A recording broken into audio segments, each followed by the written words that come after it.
Hi everyone, my name is Paulino, one of our resilient designer here at Unidos Social Innovation Center. Today we are on our 4th day of resilient design, and as you can see, people are busy doing practice work.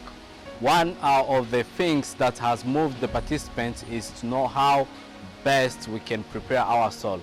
And behind me there are people who are doing a deep soil preparation. They are doing double duck beds. They are doing single duck beds. They are making for trees pandisha juu or small duck beds. Another things that has moved our participants is how to plant rain in the soil.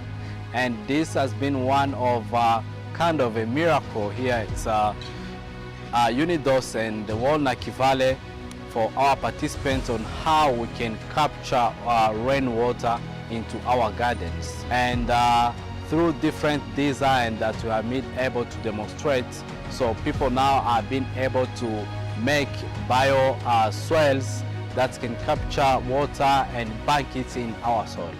So you can hear by yourself some of our participants, their testimonial during this training.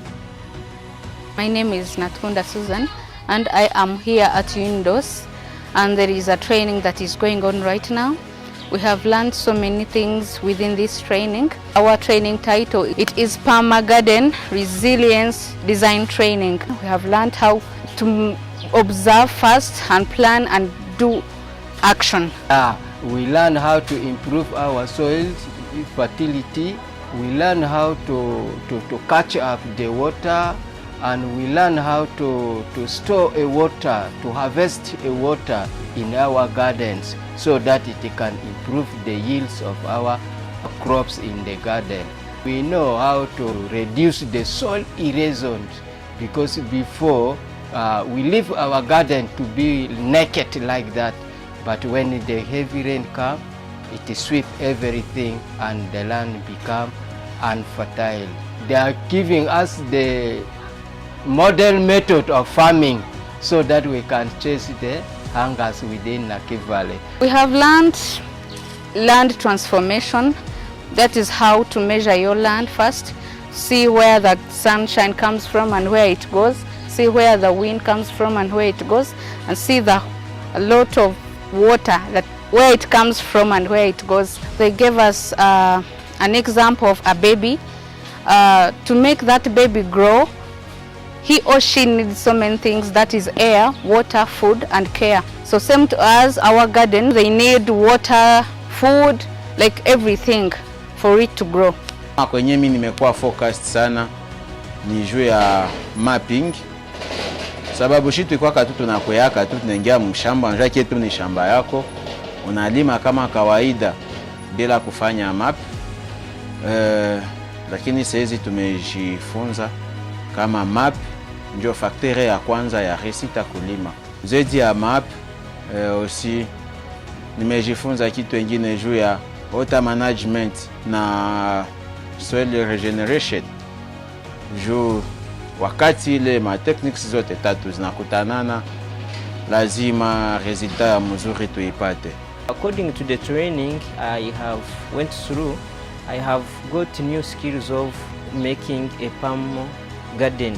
First of all, you have to understand the history of the land, how the land it is allocated. Then after there, you make a sketch plan or a sketch of base map. Then after you make accurate base map, you add what you are going to plant in the land which is not there. And after there, you bring the skills.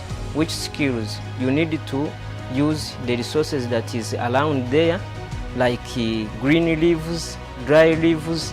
Then you add also manure. You start check where just you are going to start from.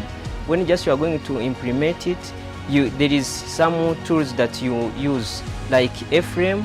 That A-frame helps you to get the direction of water or to make the water flow in the garden.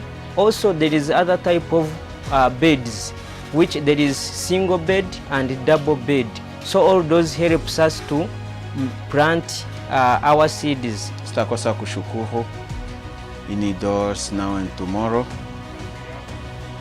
kwa hii Kurakura project.